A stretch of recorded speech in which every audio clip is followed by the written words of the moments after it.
జై శ్రీరామ్, జై శ్రీమన్నారాయణ. మనం ఈరోజు దేవునిపై మనకున్న భక్తిని వివరించే మంచి సారాంశం గల ఓ నీతి కథ ఈ వీడియోలో మనం తెలుసుకుందాం.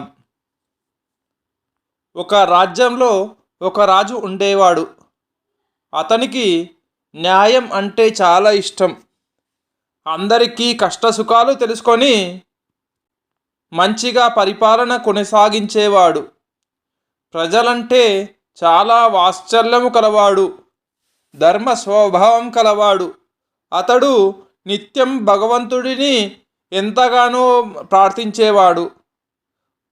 రోజు చాలా శ్రద్ధగా భగవంతుని పూజ, స్మరణ, నామ జపం చేసుకునేవాడు. ఒకరోజు భగవంతుడు ఆ రాజుకి ప్రసన్నుడై అతడికి దర్శనం ఇచ్చి ఇట్లా అన్నాడు: రాజా, నీ భక్తిని మెచ్చుకోలేకపోతున్నాను. నేను చాలా సంతోషపడ్డాను. నీకు ఏదైనా కోరిక ఉంటే చెప్పు. అప్పుడు ప్రజలంటే ఎంతో ప్రేమగల ఆ రాజు ఇట్లా అన్నాడు: భగవాన్, నా దగ్గర నీవిచ్చిన సిరి సంపదలు అన్నీ ఉన్నాయి. నీ కృప వలన నా రాజ్యంలో అన్నీ సుఖ సంతోషాలు ఉన్నాయి. అయినప్పటికీ నాకు ఒకటే కోరిక. ఏంటంటే, మీరు నాకు కనిపించినట్టే, మీ దర్శన భాగ్యంతో నన్ను ధన్యుని చేసినట్టే నా రాజ్యంలోని ప్రజలందరికీ కూడా కృపతో మీ దర్శన భాగ్యంతో ధన్యులను చేయండి. వారికి మీ దర్శనాన్ని ఇవ్వండి మహాప్రభు. భగవంతుడు రాజును చూసి ఇది సంభవం కాదు కదా అని ఏదో చెప్పబోయాడు. కానీ రాజు మాత్రం చాలా పట్టుబట్టి ఈ కోరికను తీర్చవలసిందే స్వామి అన్నాడు. భగవంతుడు చివరకు తన ప్రియ భక్తుడికి లొంగక తప్పలేదు. ఆయన చివరకు ఇలా అన్నాడు: సరే, రేపు నీ ప్రజలందరినీ తీసుకొని ఆ కొండ దగ్గరకు రా. నేను ఆ కొండ మీద అందరికీ దర్శనమిస్తాను. అప్పుడు రాజు అది విని చాలా ప్రసన్నుడై భగవంతుడికి ఎంతో ధన్యవాదాలు చెప్పుకొని మరుసటి రోజు తన నగరంలో దండోరా వేయించాడు.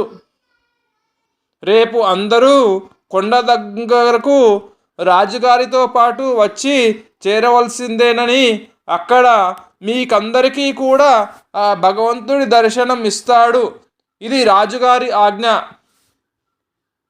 రెండవ రోజు రాజుగారు తన ప్రజలందరినీ తీసుకొని కొండవైపు నడవడం ప్రారంభించాడు. నడుస్తూ నడుస్తూ ఉండగా కొండ దారిలో ఒకచోట రాగి నాణ్యాల నిధి కనిపించింది. ప్రజలలో కొంతమంది అటువైపు పరిగెత్తడం మొదలు పెట్టారు. అప్పుడు జ్ఞాని అయిన ఆ రాజు వారి అందరినీ సమాధానపరిచి, అటువైపు ఎవరు దృష్టి పెట్టవద్దు. ఎందుకంటే మీరు అందరూ భగవంతుడిని కలవడానికి వెళ్తున్నారు. ఈ రాగి నాణాల వెనుకాల పడి మీ అదృష్టాన్ని కాల తన్నుకోకండి అన్నాడు.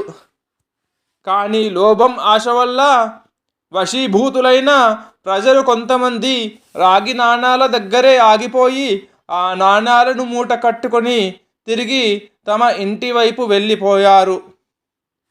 వాళ్ళ మనసులో ఇలా అనుకున్నారు: మొదట ఈ రాగి నాణాలను ఇంటికి చేర్చుకుందాము, భగవంతుడిని మనం తర్వాతైనా చూసుకోవచ్చు కదా అని. రాజు మాత్రం ముందుకు సాగాడు. కొంత దూరం పోయాక అందరికీ ఒకచోట వెండి నాణ్యాల కొండ నిధి కనిపించింది. మిగిలిన ప్రజలలో కొందరు అటువైపు పరిగెత్తారు. వెండి నాణాలను మూట కట్టుకొని ఇంటి వైపు వెళ్ళిపోయారు. వాళ్లకు ఈ అవకాశం మళ్ళీ మళ్ళీ దొరకదు అని అనిపించింది. వెండి నాణాలు మళ్ళీ దొరుకుతాయో లేదో తెలియదు, భగవంతుడు అయితే మళ్ళీ అయినా దొరుకుతాడు కదా అనిపించింది. ఈ విధంగా కొంత దూరం వెళ్ళిన తర్వాత అందరికీ విచిత్రంగా బంగారు నాణాల నిధి కనిపించింది. ప్రజలలో ఇక మిగిలిన వారంతా రాజు బంధువులతో సహా అటువైపే ఆశగా పరిగెత్తడం మొదలుపెట్టారు. వాళ్ళు కూడా ఇతరులలాగే ఈ నాణాలను మూటలు కట్టుకొని సంతోషంగా తిరిగి చూడకుండా వెళ్ళిపోయారు. ఇంకా కేవలం రాజు రాణి మిగిలారు. రాజుగారు రాణితో అన్నారు, చూడు, ఈ ప్రజలు ఎంత ఆశాపోతులో. భగవంతుడి నిజ దర్శనం లభించడం అంటే ఎంత గొప్ప విషయమో వీరికి తెలియడం లేదు. భగవంతుని ఎదుట ఈ మొత్తం ప్రపంచంలోని ధనమంతా కూడా ఒక లెక్క కాదు. నిజమేనని రాణి కూడా రాజుగారి మాటలను సమర్థించింది. వారిద్దరూ ముందుకు సాగారు.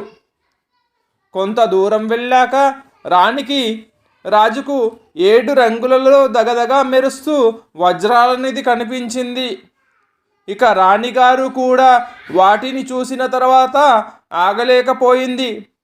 ఆమె వజ్రాల పట్ల ఆకర్షణ వల్ల అటువైపు పరిగెత్తి వజ్రాలన్నిటినీ మూట కట్టుకోవడం ప్రారంభించి, మీరు త్వరగా వెళ్ళిరండి, నేను మీరు వచ్చేలోపు వీటన్నిటినీ పోగు చేసి ఉంచుతాను అంది.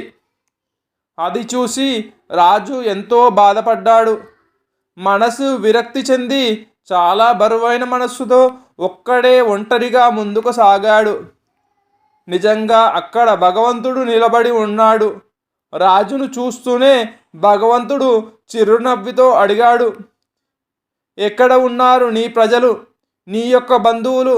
నేను ఎప్పటి నుంచో ఇక్కడే నిలబడి మీ అందరి కోసం ఎంతో ఆతృతతో ఎదురు చూస్తూ ఉన్నాను.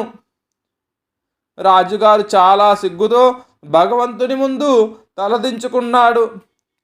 ఇది చూసి అప్పుడు భగవంతుడు రాజుకు ఈ విధంగా వివరించాడు, ఓ రాజా, ఎవరైనా సరే తమ జీవితంలో భౌతిక సాంసారిక లాభాలను నాకంటే ఎక్కువ అని వారు భావిస్తారో వారికి ఎప్పటికీ నేను కనిపించను.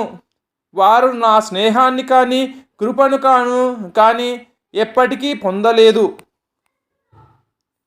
ఈ కథ యొక్క సారాంశం, ఎవరైనా సరే తమ మనస్సు, బుద్ధి, అంతరాత్మతో భగవంతుణ్ణి శరణు వేడుతారో, ఎవరు తమ లౌకిక మోహాలన్నింటినీ విడిచి ఇష్టంతో భక్తితో భగవంతుణ్ణి కొలుస్తారో వారు అన్ని కర్మల నుండి విముక్తులై మోక్షాన్ని పొందుతారు. మన తిరుమల శ్రీనివాసుని కలియుగ ప్రత్యక్ష దైవం అని పెద్దలు ఊరిక అనలేదు. స్వామివారి మహిమలు వర్ణనాతీతం. ఎవరి కోరిక ఏదైనా సరే ఆయన పాదాల చింత పెట్టండి చాలు, ఇక ఆయన్నే చూసుకుంటాడు. జై శ్రీరామ్, జై శ్రీమన్నారాయణ.